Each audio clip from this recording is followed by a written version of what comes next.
नमस्कार, मैं प्रद्युमन जोशीला। तबाह होता जा रहा है हरियाणा। जी हां, तबाह हो रहा है हरियाणा और नेता, मंत्री, विधायक फीलिंग लेने में व्यस्त हैं। कोई नहीं शुद्ध बुद्ध ले रहा और जो कुछ एक ले रहे हैं उनमें से ज्यादातर फोटोशूट तक सीमित हैं। बड़ी बड़ी बातें कर जाते हैं, लेकिन धरातल पर मामला जीरो से भी नीचे होता जा रहा है। इस वीडियो में विस्तार से मैं आपको बताऊंगा कि आखिर हरियाणा के इतने माड़े हालात क्यों बन गए, कौन है जिम्मेदार और क्या हो सकता था समाधान।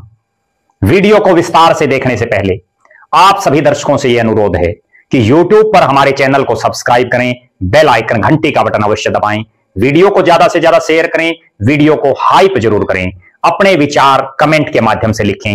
जो दर्शक निष्पक्ष, निर्भीक और स्वतंत्र पत्रकारिता में विश्वास रखते हैं वो हमें निरंतर आर्थिक सहयोग जरूर करें। उसके लिए आप हमारे मोबाइल नंबर 94 166 74 472 94166 74472 पर गूगल पे या फोन पे जरूर करें। पूरा हरियाणा प्रदेश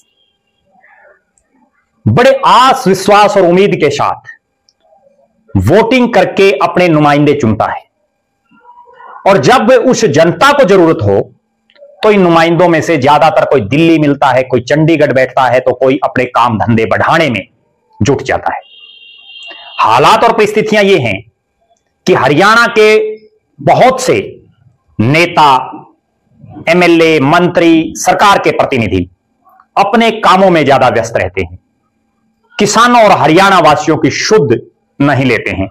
सब अपने अपने काम धंधे बढ़ाने की तरफ ध्यान रखते हैं और किसान, हरियाणा का बेटा, हरियाणा वासी, वो दर दर की ठोकरें खाता फिरता है।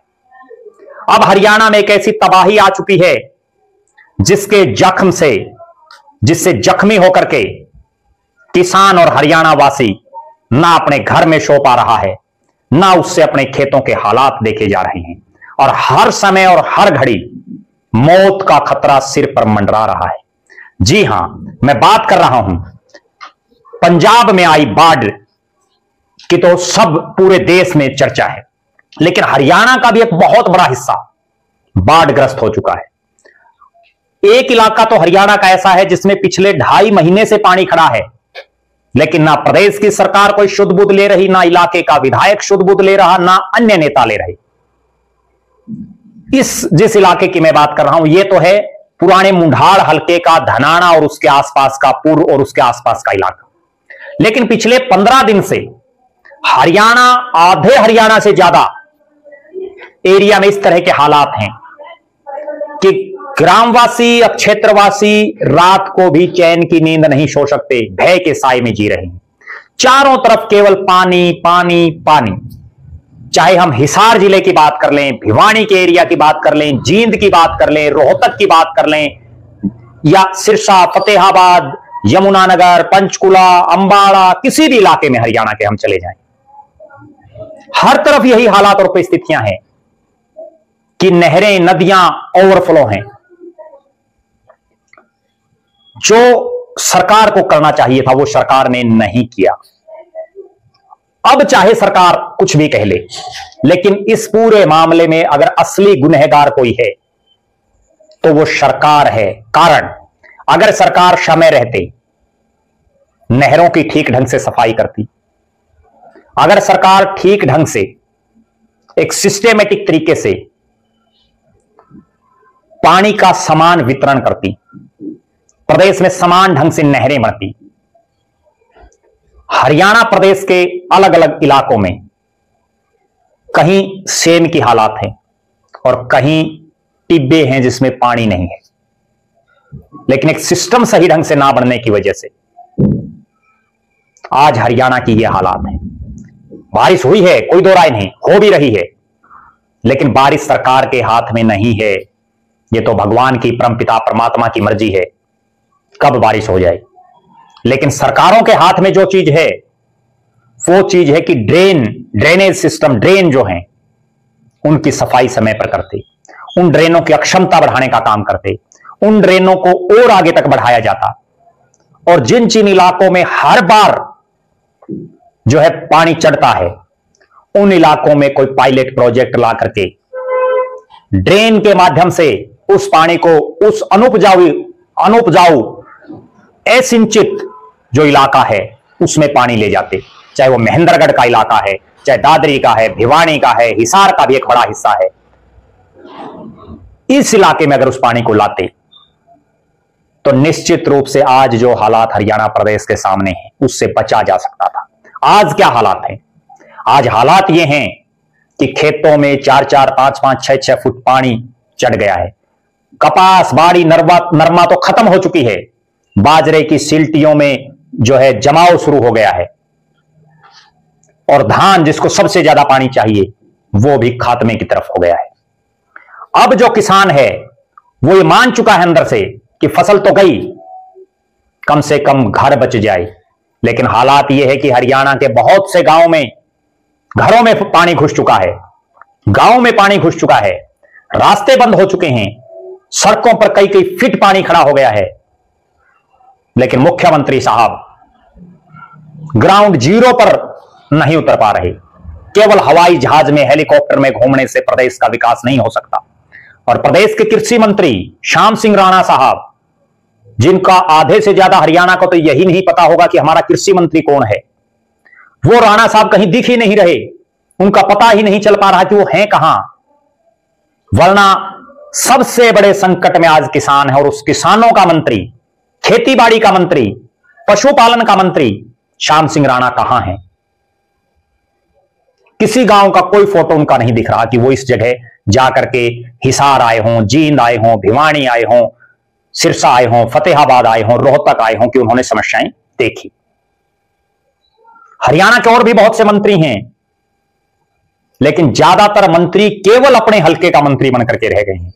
और मुझे यह कहने में कोई संकोच नहीं कि हरियाणा का यह दुर्भाग्य है कि वर्तमान जो सरकार है उसके कई मंत्री केवल अपने हलके और अपने इलाके के मंत्री बनकर के रह गए हैं, जबकि वो पूरे हरियाणा के मंत्री हैं।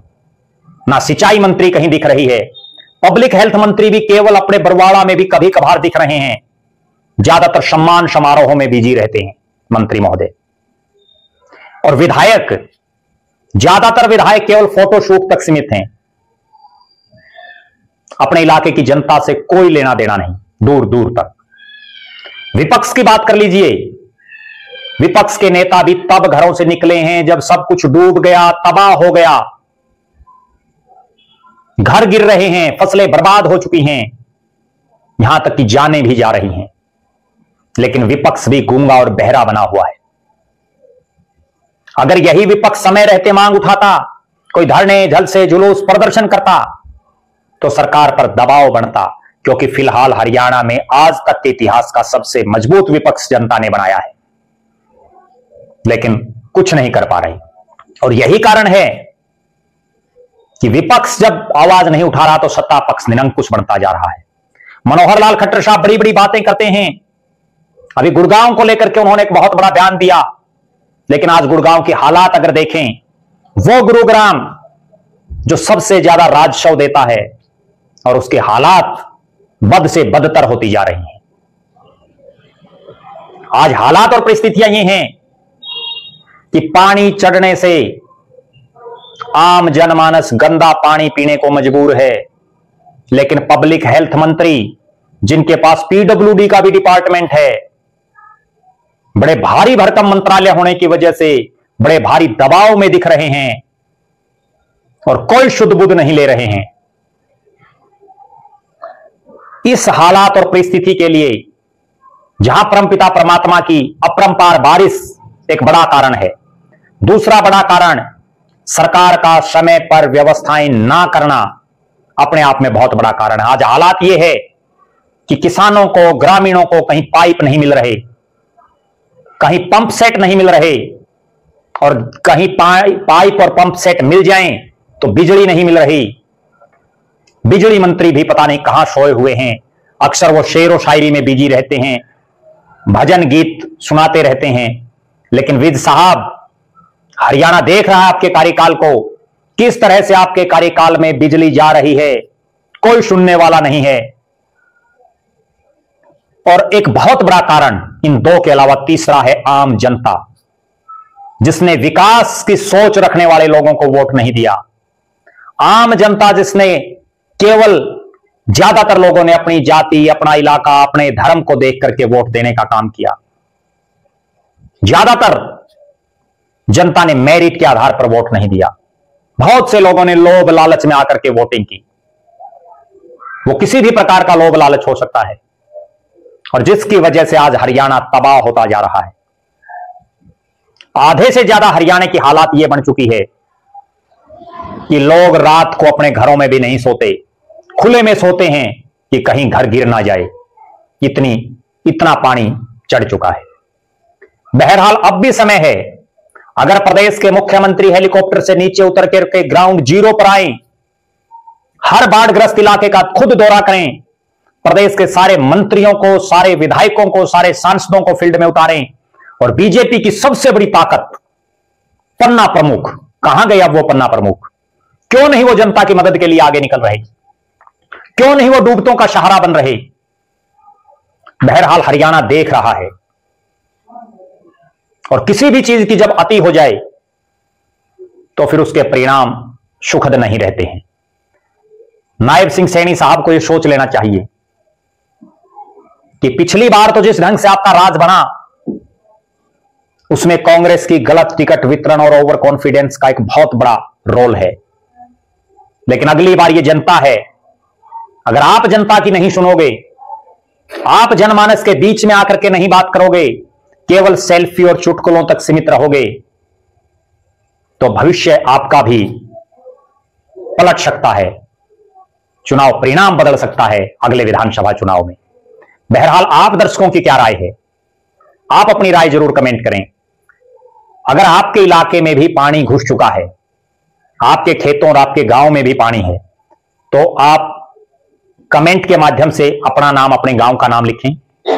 आप हमारे व्हाट्सएप नंबर 9416744472 9416674472 पर वीडियो या फोटो व्हाट्सएप जरूर करें अपने गांव का नाम लिख करके, और कमेंट करें कि आज जो हरियाणा के हालात है, इसका असली जिम्मेदार कौन है। हम पंजाब को संभालने के लिए जा रहे हैं, लेकिन हरियाणा भी डूबता जा रहा है, इसको भी संभालने की जरूरत है। आप लगातार हमारे साथ बने रहें। हमारे फेसबुक पेज को लाइक और फॉलो करें, यूट्यूब पर चैनल को सब्सक्राइब करें, बेल आइकन, घंटी का बटन अवश्य दबाएं, वीडियो को ज्यादा से ज्यादा शेयर करें, वीडियो को हाइप जरूर करें, अपने विचार कमेंट के माध्यम से लिखें। जो दर्शक आर्थिक रूप से सक्षम हैं, वो हमें निरंतर आर्थिक सहयोग जरूर करें। बहुत बहुत धन्यवाद। आपका अपना प्रद्युमन जोशीला।